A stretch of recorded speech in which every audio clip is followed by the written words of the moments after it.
Dr. K, and this is the truth about mental illness. Welcome back, everybody. I'm so glad that you're still on the greatest mental health and wellness journey of our lifetime. Shout out and thank you, and I love you to our caregivers and our ally angels. Y'all are absolutely amazing. This is going to be a really quick one because I kind of want to do a little myth busting here, all right? So here's the myth. I've heard this before. Maybe you have said this before, and here it is. Dr. K, I don't want to go to counseling because my counselor is just going to try to make me do stuff I don't want to do. They're going to give me advice and they're going to be trying to read my mind, right? I have heard that. Have you heard that? Because I have definitely heard that. And that is not the case. So let me just tell you the truth. The truth in this space is that counselors see our clients as the agent of change, the expert on their own lives. I've also heard the change agent as well. Okay, so you are the expert on your life. Well, if you're the expert on your life, then as a counselor, who am I to you? I am merely the facilitator of the change that the client desires to see. So that's what you're coming in, and that's what you can expect when it comes to counseling. Let me drill this down a little bit further and give you kind of like a pictorial example of what I mean. Let's pretend that you are driving a bus, okay? Any kind of bus, school bus, public transportation bus, you are driving that bus. That bus represents your life, okay? And everything that's in it. And everything that you can remember from the earliest age and stage of your life, you are driving that bus, and that's what's on that bus. I can tell you right now that one of the biggest things that I've seen on that bus, including myself, are relationships with other people and how that has had either a positive or a negative or repetitive impact, on a person's life. So getting through different relationships, regardless of the type of relationship, it could be an intimate relationship like with a significant other or a partner. It could be relationships with people in work environments. It could be relationships with your friends, all of these things, right? That's not the only thing on the bus, but I tend to see that up here, the most. So if you're noticing repetitive patterns of behavior when it comes to relationships, and it's like, how am I not getting this right? Like, why? What am I doing wrong? I see that. I recognize that. I need to make a change. I don't think I can do this on my own because I've obviously tried and it's not working. So you're driving this bus and you've got all this stuff on there. There might be trauma in there. There could be addiction in there, all kinds of stuff. And you're driving the bus and you're just like, you know what? I'm tired of this. I cannot live an optimal life driving this bus when it's full of all this stuff that for some reason I just keep repeating. So these patterns of behaviors could be on that bus. So you pull up to a stoplight and you see me standing there and you say, Dr. K, I've been on this bus for a long time.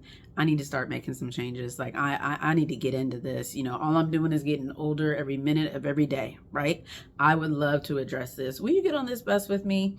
And I say, yes, absolutely. But when I get on the bus, guess what I'm not doing? I'm not driving the bus because you are the expert on your life. So you remain in that driver's seat the entire time. I hop onto the bus and I sit off to the side or, to the back, behind you, because as the counselor, I am the facilitator of the change that you desire to see. So now we're on this road together. Now we have partnered in your life circumstances so that I can help you be able to move through stoplight after stoplight after stoplight.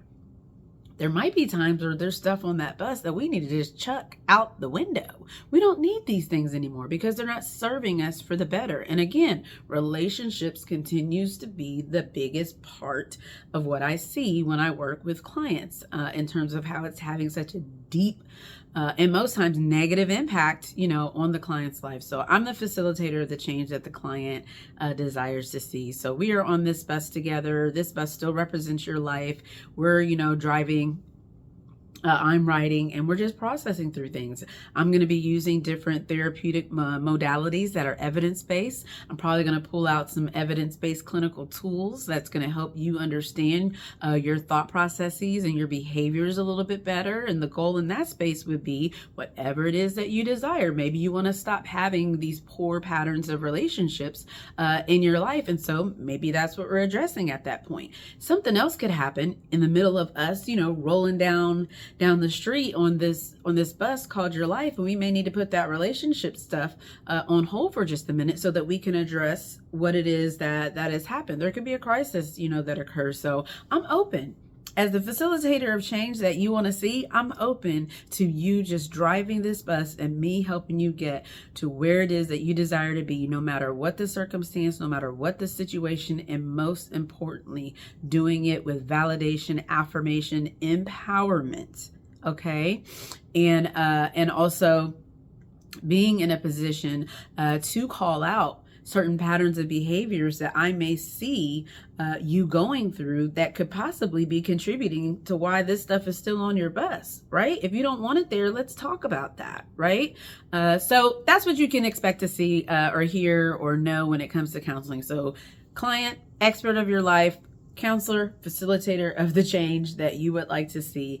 I'm going to keep busting, different myths here in this space. Please do me a favor. This is your call to action for this particular video, because this myth is keeping people broken and it's keeping us from being whole. And I don't like that. Okay. So repost this video because somebody else out there needs to hear what I just said, which is the truth about counseling on this platform, which is the truth about mental illness. So I'll be back before you know it to share a little bit more in this space. Thanks for just hanging out with me again and again. Post some comments. What are some other myths that you've heard that you feel like Dr. K needs to address? All right. Maybe I'll come back with another prop. I don't know. But until then, thanks for tuning in, and we'll see you next time. Unto the nations.